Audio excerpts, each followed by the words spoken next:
गांव वाले भी बहुत कमेंट्स करते थे कि आप अपनी बेटी को क्यों भेजते हो, मत भेजो। एक लड़की घर में रहती है, खाना बनाती है, बस उतना तक ही। पापा ऐसा नहीं होता है, आप बाहर की दुनिया देखो, अलग है। मैंने बॉल लेके गई, टक्कर लगा तो नाक इंजरी हो गया, तो मेरा मनोबल जो है टूट गया। अगर रग्बी से नाक टूटा है तो तुझे अब रग्बी ही खेलना है और मुझे हार्ड वर्क करना है, इतना हार्ड वर्क करना है ना कि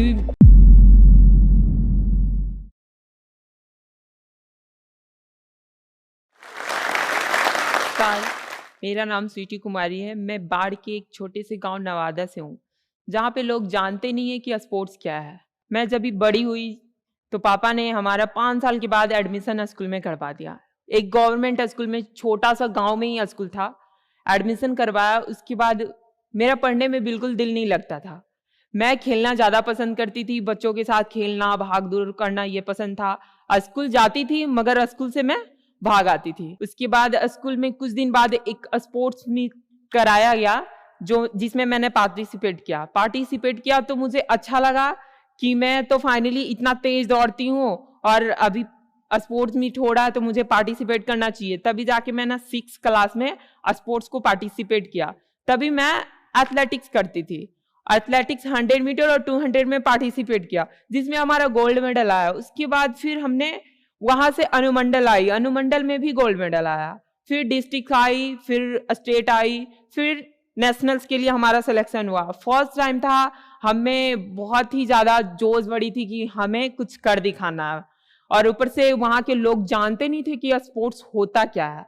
लेकिन हमने वहां से निकले, गांव वाले भी बहुत कमेंट्स करते थे कि आप अपनी बेटी को क्यों भेजते हो, मत भेजो। एक लड़की घर में रहती है, खाना बनाती है, बस उतना तक ही। लेकिन पापा मम्मी को मैंने समझाया, एक छोटे से उम्र में मैंने समझाया, 6 साल 7 साल की उम्र में मैंने समझाया कि पापा ऐसा नहीं होता है, आप बाहर की दुनिया देखो, अलग है। आप मुझे छोड़ के देखो, बाहर छोड़ के देखो, बाहर मैं जाऊंगी, कुछ अच्छा करके आऊंगी। उन्होंने मुझे छोड़ा, मैं गई, नेशनल्स गई। हमारा मेडल नहीं लग पाया, शायद प्रैक्टिस में कुछ कमी रह गया था, क्योंकि हमारे पास ग्राउंड नहीं थे, कोच नहीं थे।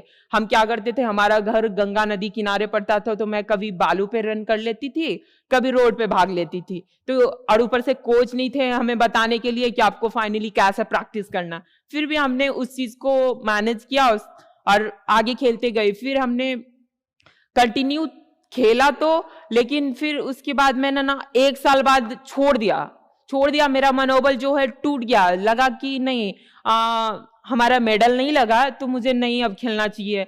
जो मैंने फर्स्ट टाइम गई नेशनल्स और वापस आ गई 4th पोजीशन लेके। तो हमने ऐसा डिसीजन लेके 1 साल के लिए हमने फाइनली छोड़ दिया। उसके बाद मैंने जब 8th क्लास फाइनली पास की, उसके बाद मैं बाढ़ में एक बड़े से स्कूल में फिर एडमिशन ली। गर्ल्स हाई स्कूल था, सिर्फ उसमें लड़कियां पढ़ती थी। तो हमारे बाढ़ के जितने भी डॉक्टर से एक स्पोर्ट्स मीट कराते थे संभावना, वहां से एक सर को हमारे स्कूल भेजा संभावना में। उन्होंने, सर ने मुझे प्रिंसिपल के ऑफिस में बुलाया और बोला कि आपका स्पीड अच्छा है, आप करो, बहुत आगे जाओगे। फिर कुछ दिन बाद उन्होंने एक बारी मेरे को ऑफिस में बुलाया और उन्होंने मेरे को एक काटा वाला शूज दिखाया। बोला कि इस पे आप भागोगे तो बहुत तेज भागोगे। हम बोले, सर इसका नाम क्या है? इस पे तो मैं भाग ही नहीं पाऊंगी, इसमें तो कांटा निकला हुआ है। तो सर ने बोले कि इसको स्पाइक बोलते हैं, आप पहनोगे तो बहुत अच्छा स्पीड में भागोगे। तो मैंने बोली ठीक है, मैं ट्राई करती हूँ। फिर मैंने उनसे स्पाइक लिए और मैंने बोली पहले मैं ग्राउंड पे आती हूँ इसको टेस्ट करके। मैंने ले लिया स्पाइक और चली गई मैं दौड़ने के लिए। दौड़ के आई, उसके बाद मैं सर को बोली, सर वाकई में बहुत अच्छा शूज है। तो सर ने बोला कि इसको स्पाइक बोलते हैं, जो इसको आप हमेशा अपने पास रखो, आपके जब भी आपका कंपटीशन हो तो इसको पहन के आप दौड़ो। तो मैंने ले लिया सर से। उसके बाद मैंने संभावना खेलने के बाद उसके बाद सर ने मुझे कंटिन्यू रखा। हमने 2-3 बार नेशनल्स जाके ट्राई किए। फिर कुछ दिन बाद 2012 में उन्होंने मुझे छपड़ा लेके गए SGFI स्टेट मीट करने के लिए। फिर वहां पे मुझे रग्बी के सेक्रेटरी पंकज कुमार ज्योति सर मिले, जिन्होंने मेरा स्पीड देख के एकदम फिदा हो गए। बोले कि मुझे आप जैसे एथलीटों की जरूरत है रग्बी में लाने का। तो मैंने बोली कि रग्बी होता क्या सर, मैं नहीं जानती, मुझे तो सिर्फ दौड़ना आता है, रग्बी क्या होता है नहीं जानती। उन्होंने बोला कि एक अंडे आकार का बॉल होता है, उसको पीछे पास करना होता है, आगे भागना होता है। मैंने बोली कि ऐसा कौन सा गेम है, मैंने तो पहले कभी नहीं सुनी। उन्होंने बोला कि आप पहले आओ तो सही, इसको खेल के देखो खेलोगे उसके बाद बहुत मजा आएगा। मैंने बोली ठीक है सर, मैं खेलती हूँ। तभी उन्होंने मुझे स्टेट मीट में बुलाया, मैं गई, खेली तो काफी अच्छा परफॉर्मेंस रहा। उसके बाद उनको नेशनल के लिए सेलेक्ट करना था लड़कियां, जिसमें मेरा भी नाम उन्होंने डाला। लेकिन मैंने पैसे के प्रॉब्लम से, उस टाइम घर का स्थिति कुछ ठीक नहीं था, तो पैसे के प्रॉब्लम से मैंने सर को मना कर दी कि सर मैं नहीं जा पाऊंगी। लेकिन सर ने मेरा मनोबल नहीं टूटने दिया। सर ने बोला कि आपको जितने पैसे की जरूरत है आप लो पैसे, लेकिन आप खेलने जाओ, आप अच्छे प्लेयर हो तो आपको नहीं भेजेंगे तो इसमें मेरा ही नुकसान है, इसलिए आप जाओ। मैंने गई वहां पे, फाइनली हमारे इंडिया के सेलेक्टर्स बैठे थे सेलेक्ट करने के लिए, इंडिया कैंप के लिए, जो बाहर खेलने के लिए जाते। तो मेरे में बहुत ज्यादा उत्साह भरी थी, तो मैंने भी एग्री हो गए, हाँ सर ठीक है मैं जाती हूँ खेलने। फिर मैं वहां से, यहाँ से सेलेक्ट होके भुवनेश्वर गई। हमने फर्स्ट मैच खेला उन लोगों के साथ, बहुत अच्छा लगा। हमारा फर्स्ट जर्नी था और फर्स्ट मैच था रग्बी का। और उस टाइम हमें बेस्ट स्कोरर का उसी टाइम इंडिया से ही मिलने लगा अवार्ड। बेस्ट स्कोरर रहे, उसके बाद इंडिया में जो भी सेलेक्ट कर रहे थे वो सेलेक्ट कर लिए मुझे। फिर 2017 में मुझे उन्होंने कैंप में बुलाया, मैं कैंप गई, लेकिन कैंप में हमारा सिलेक्शन नहीं हो पाया क्योंकि हमारा नाक इंजरी हो गया था। प्रैक्टिस के दरमियान ही इंजरी हो गया था। मैंने बहुत मेहनत की, फाइनली हमारा सिलेक्शन भी हो जाता, लेकिन नहीं हो पाया क्योंकि प्रैक्टिस ऐसा, रग्बी गेम ही ऐसा है कि थोड़ा टफ है। मैंने बॉल लेके गई, टैकल लगा तो नाक इंजरी हो गया, तो मेरा मनोबल जो है टूट गया। मैं वापस गई हॉस्पिटल, जाके मैंने खुद से वही मुंबई में ही सर्जरी करवाई। 5 दिन उधर ही रही, बहुत रोई, बहुत ज्यादा रोई। मैंने डॉक्टर को जाके कही कि डॉक्टर आपके पास ऐसा कुछ है जो कि 5 दिन में हमारा नाक को ठीक कर दिया जाए। डॉक्टर ने हंस के बोला कि मेरे पास ऐसा कुछ भी नहीं है, मैं आखिर ऐसा क्या करूं जिससे आपका नाक ठीक हो जाए। मैंने बोली प्लीज आप कोशिश करो, कुछ भी ऐसा ढूंढ के निकालो जिससे मेरा नाक ठीक हो जाए और मैं वापस खेलने जाऊं। तो उन्होंने बोला कि प्लीज स्वीटी, कुछ भी ऐसा नहीं है, आपको सर्जरी करना पड़ेगा, सर्जरी करके आपको 3 महीने रेस्ट करने पड़ेंगे। हम बोले ऐसा कैसे हो सकता है, मुझे फर्स्ट टाइम आई हूँ, मुझे खेलना है, मैंने घर में उम्मीद जगा के आई हूँ। तो उन्होंने बोला कि नहीं, ऐसा नहीं हो सकता है जो। तो मैंने फिर वापस आ गई। मुझे लगा कि पापा मम्मी रोक देंगे कि आप मत खेलो रग्बी से नाक टूटा, मत खेलो। तो मैं आके चुपचाप घर में बैठ गई। बस रिकवरी होने के बाद पापा मम्मी मेरे को पूछते हैं प्रैक्टिस में नहीं जाना है। हम बोले किस चीज की प्रैक्टिस, अभी तो इंजरी हुआ है। तो उन्होंने बोल रहा है कि किस चीज की प्रैक्टिस, जिससे तू अपना नाक तोड़ के आई, उस चीज की प्रैक्टिस। तो हम बोले कि नाक तो हमारा रग्बी से टूटा है। तो हम पूछे कि आप वापस रग्बी खेलने दोगे? तो बोल रहे हैं हाँ क्यों नहीं, अगर रग्बी से नाक टूटा है तो तुझे अब रग्बी ही खेलना है, एथलेटिक्स नहीं करना, तू ये भूल जा कि तुझे एथलेटिक्स करना। तो मैंने बोली ठीक है पापा, मैं रग्बी ही खेलूंगी। फिर हमने बहुत ज्यादा मेहनत की, मेहनत करके 2017 में मैंने नवंबर में कैंप ज्वाइन की मुंबई में। उसके बाद फाइनली मेरा बहुत अच्छा वहाँ परफॉर्मेंस रहा। परफॉर्मेंस अच्छा रहने के बाद हमारा सिलेक्शन हुआ। मैं दुबई खेलने गई। जब भी वहाँ एयरपोर्ट पे उतरी तो मैंने इतने बड़े बड़े लंबे लंबे प्लेयरों को देखा, तो मैं तो आश्चर्य करने लगी, मैं इतनी छोटी सी और ये इतने बड़े, मैं 17 ईयर्स ओल्ड, ये भी 17 ईयर्स ओल्ड, ये तो हो ही नहीं सकता। तो मैंने अपनी टीममेट से पूछी क्या ये 17 साल की लड़कियां हैं? तो वो बोलती हाँ ये 17 साल के। बोले मैं नहीं मानती कि ये 17 साल की, ये चीट कर रहे हैं हम लोग के साथ। तो बोली नहीं, दूसरे कंट्री वाले ऐसे ही दिखते हैं। तो मैंने बोली खैर छोड़ो, रहने दो, मेरे को खेलना है तो खेलना है बस। मैंने ये सोच के बस खेलना शुरू कर दिया और ग्राउंड पे उतर गई। हमारा जब फर्स्ट मैच हुआ तो मैंने खेली, इतना अच्छा लगा मुझे खेल के उन लोगों के साथ। ऐसा फील हुआ ही नहीं कि उनका हाइट बड़ा है, मेरा छोटा हाइट है तो मुझे प्रॉब्लम हो रहा है, कुछ भी प्रॉब्लम नहीं हुआ। बस हमने बॉल लेके भाग के इतना ट्राई की कि फर्स्ट स्टार्टिंग मतलब 3 मैच में ही हमें बेस्ट स्कोरर के पॉइंट में जोड़ दिया गया। फिर बाकी का मैच मैंने खेली, बहुत ही अच्छे से खेली। फाइनली टॉप 8 में हमारा नाम आया। 17 फिर खेल के आई, फिर घर आई खेल वापस।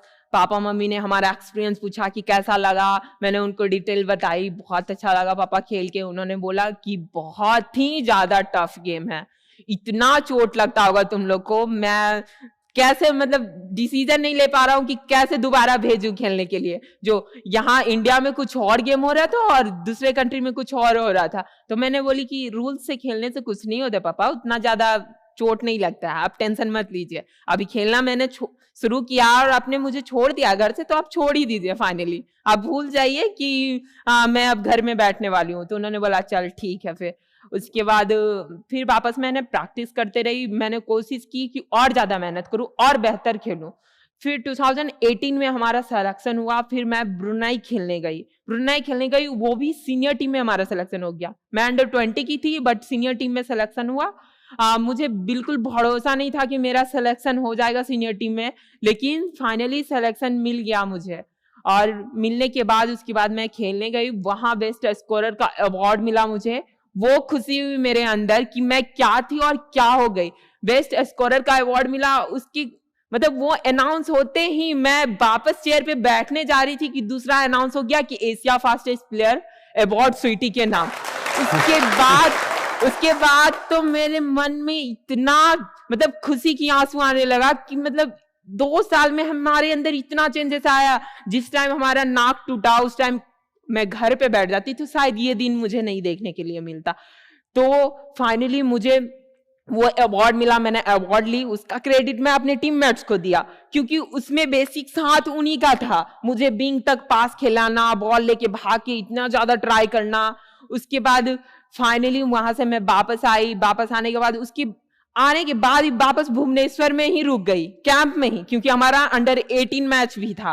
अंडर 18 मैच भुवनेश्वर में ही था, वहां भी खेला मैंने, काफी अच्छा खेला, वहां भी बेस्ट स्कोरर का अवार्ड मिला। उसके बाद ओडिशा गवर्नमेंट ने मुझे 25,000 रुपीज भी दिए थे। उन्होंने अनाउंस कर चुके थे कि जो बेस्ट स्कोरर रहेंगे उनको ये दिया जाएगा, फिर वो मिल गया। फिर 2018 में हमने एक सिंगापुर में भी मैच खेला, उसमें हमारा 3rd प्लेस था और ब्रुनेई में 5th था और यहाँ पे 4th था। उसके बाद फिर वापस आने के बाद और भी मनोबल मेरा ऊंचा हो गया। फिर मैंने कोशिश की, पापा को बोली पापा और मुझे हार्ड वर्क करना है, इतना हार्ड वर्क करना है ना कि मैं सच में एशिया की बेस्ट स्कोरर मुझे माना गया ना, तो मैं सच में और बेस्ट बन जाऊं और वर्ल्ड में मेरा नाम हो, एशिया में नहीं सिर्फ पूरे वर्ल्ड में नाम हो। उसके बाद मैंने 2019 में मेरा वापस सिलेक्शन हुआ, मैं 19 में वापस गई। उसके बाद मैंने जाके फिलीपींस में एक मैच होने वाला था, उसी का तैयारी करके मैं वापस गई। फाइनली वहां भी सिलेक्शन हो गया, वहां भी बेस्ट स्कोरर का अवार्ड मिला। 2019 में हमारे 2 मैच हुए, दोनों में बेस्ट स्कोरर का अवार्ड मिला। और 2019 लास्ट मंथ में मुझे international young player of the year का अवार्ड मिला,